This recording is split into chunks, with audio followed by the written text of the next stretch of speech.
Welcome to the Inspiring Marriages podcast. I'm Teresa Fields. And I'm Jeff.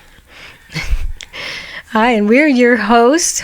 This is our first time doing a podcast, and we're so excited to be sharing just our story, all about our marriage and things that we've learned over 32 years. So our theme, of course, that you've seen is building friendship to build your marriage.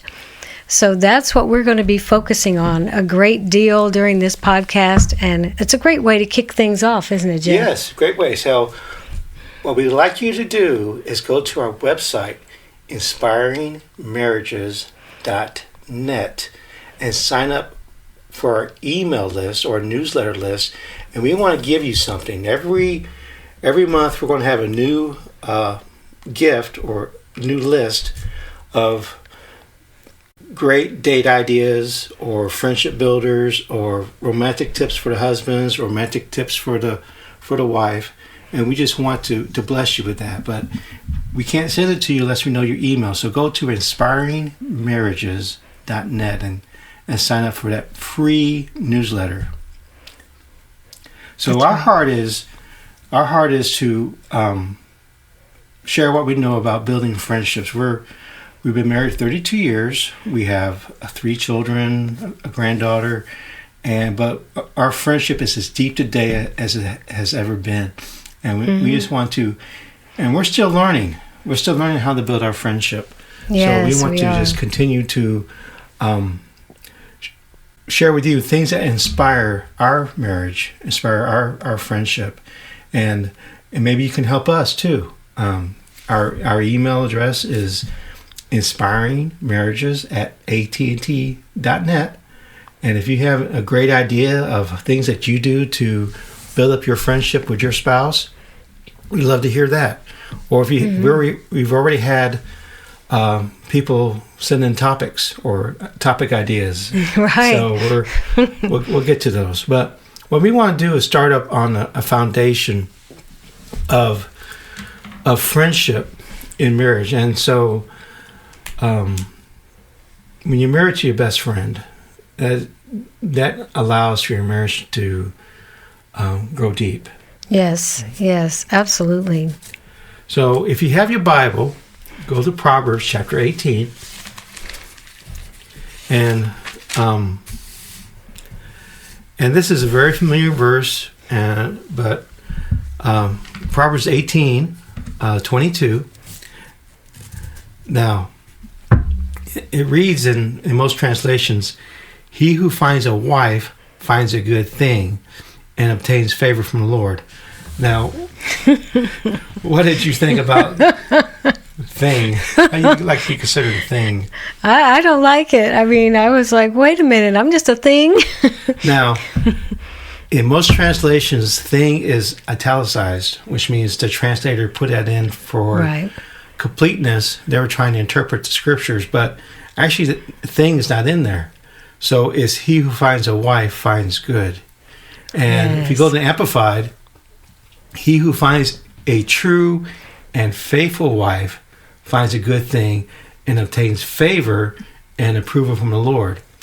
The New Living Translation says, the man who finds a wife finds a treasure. That's really what it is. Good can mean beautiful, I like that. best, bountiful, pleasant, precious, prosperity, wealth, favor. So whenever, husbands, when you found your wife, you found a treasure. Yes. You really did. And that shows you that you're a favorite of the Lord. I know that Teresa, being my wife, shows the favor of God towards me, the love of God towards me. The CEV translation says, "A man's greatest treasure is his wife. She is a gift from the Lord." And the Passion Translation says, "When a man finds a wife, he has found a treasure, for he is a gift of God to bring him joy and pleasure." So that verse there in Proverbs 18, shows you how important it is when you find a wife to treasure your wife. And how important it is to build on that friendship and not take that for granted. I know. Yes. I know. We grew up. We had two little ones that were not far apart, and then then Abigail came on later on. But we know how hard it is to find time, find time for each other, and you're just trying to get the some supper made and trying to get the kids to bed and just trying to get the bills paid, trying to pay the house payment, pay the car payment. You're just trying to get through life, but you can't neglect the treasure that God has placed in your life. The same thing for you wives. The same thing goes for you. Right. When you found a good husband, you have found a treasure, and it's important, Teresa, isn't it, to take the time to invest in that friendship and spend that time.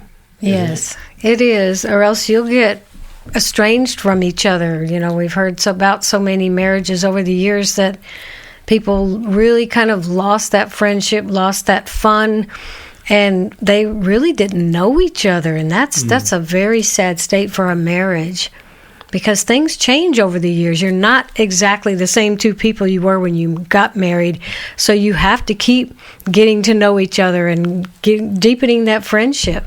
Right. So as the course of these podcasts go along, we want to share tidbits of things that we learned. We're also going to have marriage builder ideas, friendship builders,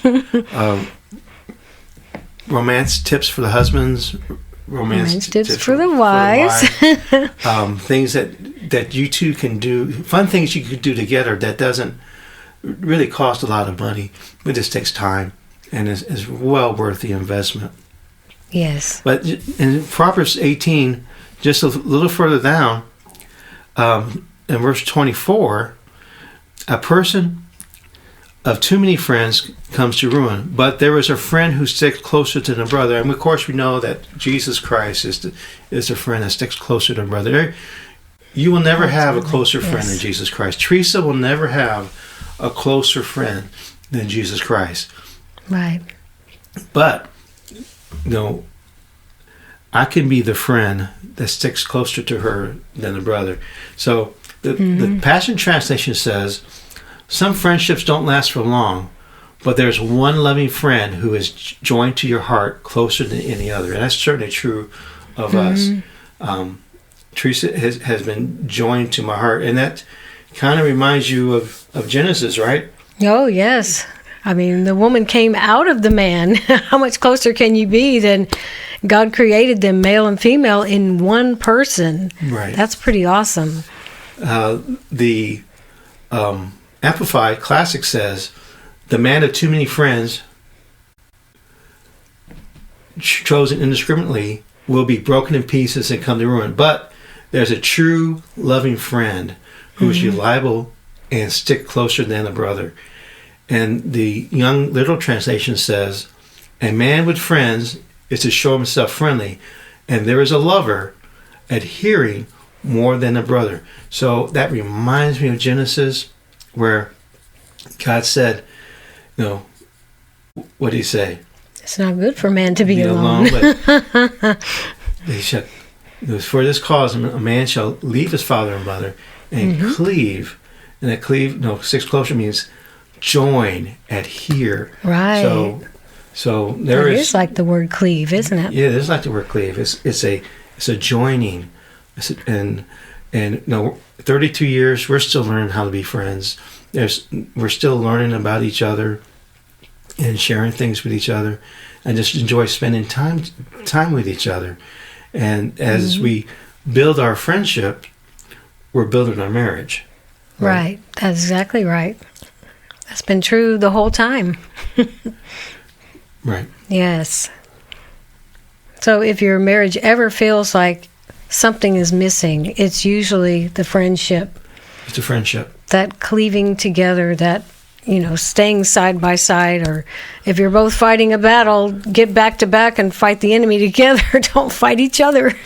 Right. Because this is your best friend. You don't want to treat your spouse like an enemy. It's your best friend. Best friend. Yes. let's just encourage each other that we can all dig a deeper friendship with our spouse and still grow. 32 years, Teresa and I are still growing closer and closer, and as we build our friendship, we're going to build a marriage. So in the future podcast episodes, we're going to talk about, give you our story, how we went from friendship to courtship. So we're going to talk a little bit about courtship. And we said, well, we never went to that stage. We dated, what's they call dating casually or recreational dating. Yes. And then just got married. But it's not too late. You can go back and dig those deep wells of nourishment. Oh, yes. And go back, and you can still create a very deep friendship with your spouse. And as you build your friendship, you're going to build your marriage. That's as you right. increase your friendship, you increase your romance. You really are. And true. So, so our podcast drops every Friday, 6 a.m. That's Central time. Central time. And get ready for a date night. Get ready for date night. A great weekend. So we plan to be about 30 minutes. That way you can listen to it on the way to work or on the way on a date, or even as you're having your date in your car, you can listen to it. So we're going to do a friendship builder, right? Well, we can do some fun friendship builder. We're just going to pick one each time and talk about it a little bit. But if you sign up for a newsletter each month is going to be a new PDF with different things, friendship builders or romantic tips or date night ideas or getaway plans. Yes. We could talk about those in the future. You should have goals to get away. I know, Jeff, you don't understand. Our kids are too young. We know. We know how that is. Right. Believe me, we know. So, Teresa, what we got for our friendship builder this week? Well, we're talking about a couple ensuring that you have at least 30 minutes of undisturbed, uninterrupted conversation, because a lot of times what people do is they just kind of miss connecting at the end of a busy work day or end of a busy day with mom at home and dad off to work, or both people working, right? And to come home and have a meaningful conversation, it's going to take some planning and intentionality. Really, you have to be intentional, or else there's other things get in the way, right? Right. So you have to make a choice. You have to prioritize things when you whether you both work in home, or both work out of the home, or if the husband goes to work and the wife stays home, or the husband stays home and the wife goes to work. But once you come together at the end of the day, you have to prioritize things so that there's that time together at some point in the evening, and we're still working on this. Right. We come up with some great things on these lists, and I'm looking at some things like I need to work on some stuff. Yeah, we're challenged. So you have to make a priority of going to bed at the same time, which I know is it's hard, but it's worth the effort, right? So, whoever comes home, both help with the kids, both help with supper, both help with putting the dishes away, both help. It's helpful. Both help each other, right, so that you can both be free for that 30 minutes of just uninterrupted talk. Mm-hmm. What's going on? What's on your heart? You don't want your whole week going by without connecting with your spouse. Exactly. In a meaningful way. And so you want to be able to have that talk. And we're going to talk about different ways and different ideas of yes, sparking some conversations, some deep conversations. Right. And it's not superficial. It's real. So yeah, I think that's a friend that you can talk to and share. And we're going to talk about this too. The marriage bed, it's a safe place. And the marriage bed is anywhere where you're interacting. So when we're talking to each other, Teresa is free to bring up any concerns that she has about, things going on in the family, things going on with me, things going on with the kids. She's free. She has that freedom to be expressive and to share honestly what she has on her heart. Right. Because she has that. Our marriage bed is a safe place. And, that's right. And it could be on the couch. It could be anywhere. It could be talking in the car, driving around talking in the car. But she has a safe place. And the same with me.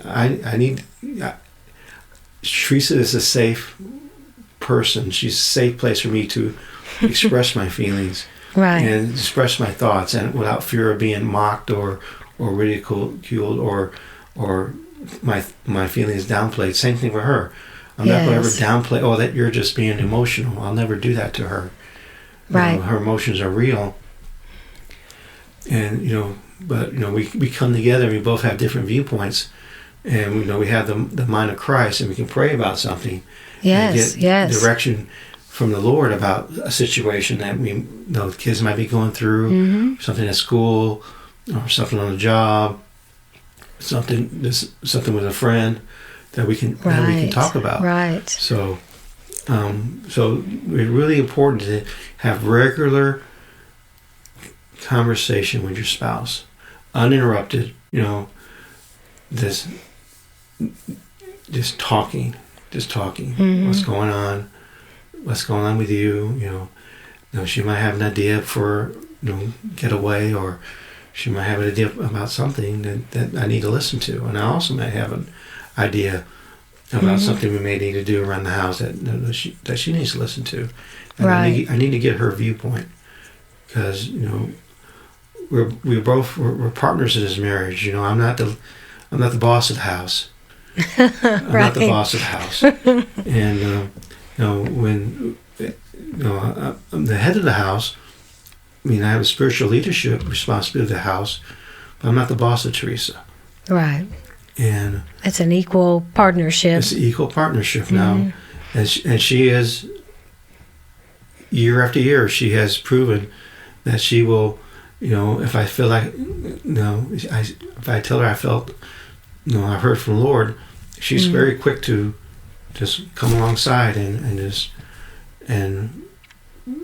I guess the word is submit, is to be in agreement, right. Really, be in agreement. Yes, and it usually will resonate with me. Even if God didn't specifically say it to me also, it will ring true with me. It's not like, where are you coming from? It would, my spirit will witness with that when he's heard something from the Lord. Even if I didn't get it before he told me, I know the way that God talks to both of us, and it, when it rings true that, God would say that to you, and he would have you bring that before me. So you have to trust that each other can hear God. That's going to be a part of your conversations, and be careful how you say things. Make sure that if you're saying I heard from God, that you are very sure that you heard from God. Don't just throw something out. Well, God told me you ought to clean up the house more. Nothing. That's not going to go well in your 30 minutes. Might end up with a short conversation. Not happy. I like what you said about prayer concerning the conversation, because it's really important to make sure that God's in the middle of your conversation. Right. He could be the topic of the conversation, or just include him in it by praying at the beginning before you start discussing something together or sharing your day and what you're thinking about, what your feelings are. But, when you conclude that with a prayer as well, you could do the beginning and the end, or one or the other. But, conclude that with a prayer. So you wrote that piece about what you talked about. And you're bringing things before the Lord and not just trying to handle everything yourselves. Yes, husbands. learn to pray with your wife out loud, like even as Lord help us. Something start somewhere. Just and I know when Teresa prays with me, I just know that there's a safety. I feel safe with her when she prays with me and prays for me. And God will show you things about your spouse that no one else will see. So and we'll talk about this later, that you're the greatest avenue of bringing healing to your spouse than anyone else. So that'll be in our story for sure. We've all been through stuff, but as you're praying for your wife, the Lord will drop in things to pray over her that bring healing to her, that she may not even know that she has areas that she needs healing. And the same thing for the wife praying over the husband. The Lord will drop things into her heart to pray, and as she speaks those things over her husband, they'll bring healing to her husband. And so you can find us on YouTube. Look for Inspiring Marriages YouTube channel. If you're watching this on YouTube, you can find the podcast on all the podcasts, Apple Podcasts, Google Podcasts, Amazon. We also have a Facebook page, Inspiring Marriages. Inspiring Marriages. We have an Instagram page, Inspiring Marriages. Yep. So we have Inspiring Marriages everywhere. So on all the platforms. So please connect with us on at least one of those platforms, or all of them, please. Oh, yes. Yeah. That'd be great. Yeah. So every Friday, we plan to drop a new episode, and for Inspiring Marriages, because husband and wife are friends for life.